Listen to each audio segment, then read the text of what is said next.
Hello, this is the delivery of my political speech. Topic 6. We cannot define marriage and love, and leave many Americans out of the new definition. It's wrong to tell people whom they can get married to, as well as we cannot tell someone what they can and cannot say. That's like trying to stop the wind with mind powers. It's impossible, except if you're Professor Xavier. Constitutionally, our forefathers specifically set the framework of the Constitution to separate church from the state. But is this being held true today? The influence of Christians in the government needs to stop. I understand it sounds very controversial and people might just go crazy about it, but as Will Ferrell says in Pro Ball, everybody love everybody. We need to do the same and accept everyone, no matter their differences. Our wonderful country talks about tolerance. Well, I believe that's getting skipped over many people. The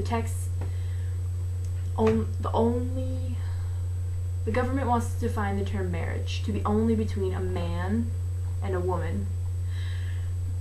Only that ideal is strictly linked to a biblical text, such as, if a man lies with another man, it is an abomination in God's eyes. But we see now that this day and age, it is outdated. The sanctity of marriage has been pierced by the overwhelming divorce rate, something the church also frowns upon, but still allows the people who got divorced to get remarried. That right there is wrong. Marriage should be defined as the joining of two people that love each other.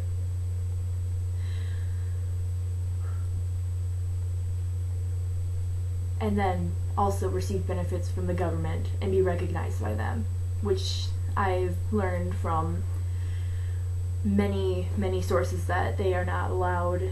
If their loved one, if their significant other goes into the hospital, they will be denied any right. They won't be able to be allowed in the hospital room because they're not family or married, and it's very sad.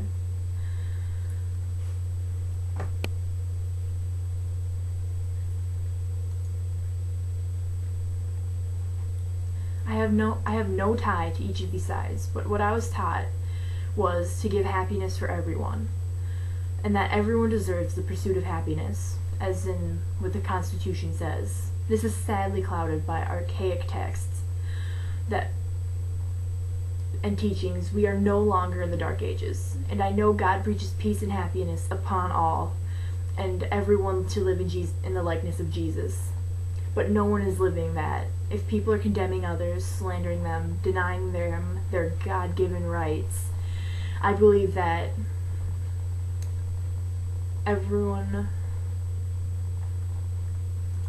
the long-term relationships to men to men, and women to women is much more stable than a normal ideal relationship of a man to a woman, because they're just in it for the money or the pleasure that they get from that other person. But when that pleasure and the money's gone, they divorce each other, and they just make the sanctity of marriage and what it is just dirty and gross.